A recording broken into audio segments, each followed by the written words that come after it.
DSC preparation కి మిగిలిన తక్కువ సమయాన్ని డిఎస్సి 2024 యాప్ లేదా DSC2024.com తో జాబ్ ని సాధించండి. కాసేపట్లో పెళ్లి ముహూర్తం దగ్గర పడుతోంది. పెళ్లి పనుల్లో ఎవరికి వారే బిజీగా ఉన్నారు. పెళ్లి పందిరిలో సందడి వాతావరణం నెలకొంది. కాసేపు ఆగితే వధువు మెడలో 3 ముళ్ళు పడేవి. అక్షింతలు వేసి పెద్దలు ఆశీర్వదించేవారు. కానీ ఇంతలోనే విషాదం. అంగరంగ వైభవంగా జరుగుతోన్న వివాహ మహోత్సవంలో ఊహించని ఘోరం. పెళ్లిళ్లు కన్నీటి సంద్రంగా మారిపోయింది. పెళ్లికి హాజరైన వారంతా అదే ఇంట్లో అంత్యక్రియల్లో పాల్గొన్నారు. కారణమేంటో తెలిస్తే మీకు కూడా కన్నీళ్లాగవు.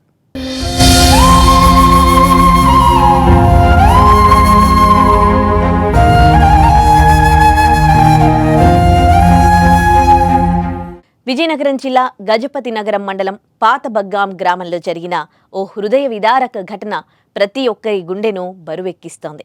పాతబగ్గాం గ్రామానికి చెందిన పప్పల పైడమ్మ తన కూతురు గౌరీ వివాహాన్ని ఆదివారం ఇంటి వద్ద అంగరంగ వైభవంగా నిర్వహించింది. ఇంటి యజమాని 2 సంవత్సరాల క్రితం అనారోగ్యంతో చనిపోతే ఇంటి బాధ్యతంతా తనపై వేసుకుని కుమార్తెను చదివించి పెళ్లి చేసి అత్తారింటికి పంపేందుకు అన్ని ఏర్పాట్లు చేసింది. కానీ పెళ్లి ముహూర్తానికి గంటల ముందు పైడమ్మ స్పృహ తప్పి పడిపోయింది.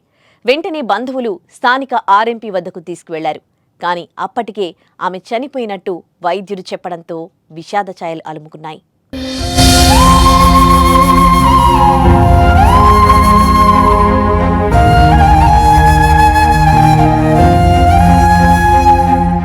పైడమ్మ మరణంతో పెళ్లికొచ్చిన బంధువులు, స్నేహితులు, గ్రామ ప్రజలు కన్నీటి పర్యంతమయ్యారు. తన పెళ్లిలో తల్లి చనిపోవడంతో కుమార్తె గౌరీ బోరున విలపించింది. ఆమె రోధించిన తీరు ప్రతి ఒక్కరిని కన్నీరు పెట్టించింది. చివరగా పెళ్లికి హాజరైన వారంతా పైడమ్మ అంత్యక్రియలు నిర్వహించారు. ఎంతో ఆడంబరంగా పెళ్లి చేయాలని ఏర్పాట్లు చేసినప్పటికీ ఆ పెళ్లి చూడకముందే తల్లి మృతి చెందడం ఆ కుటుంబంలో తీరని విషాదాన్ని, దుఃఖాన్ని మిగిల్చింది.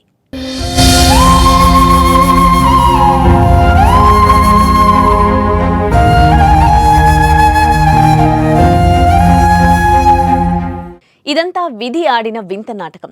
ఆ నాటకంలో వధువు గౌరీ ఓడిపోయింది.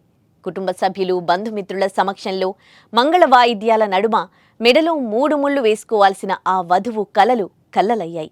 పెళ్లి చూడకుండానే అర్ధాంతరంగా తల్లి చనిపోవడంతో ఆమె పరిస్థితి దీనంగా మారింది. ఇలాంటి సమయంలో ఆమెకు కొండంత ధైర్యం ఇవ్వాలని మనస్ఫూర్తిగా ఆ దేవుణ్ణి ప్రార్థిద్దాం. అలాగే ఇంతటి కష్టం ఏ కుటుంబంలోనూ జరగకూడదని కోరుకుందాం.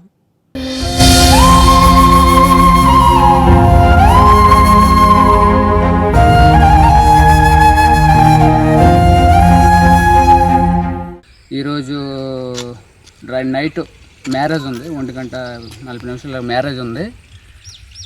ఇప్పుడే జస్ట్ ఇంకా ఎవరికో అమౌంట్ ఇచ్చి బీరువాలో డబ్బులు తీసి ఇచ్చి వంట సామాన్లన్నీ తెప్పించి వాటికి డబ్బులు ఇచ్చింది ఆవిడ, మా అత్తగారు.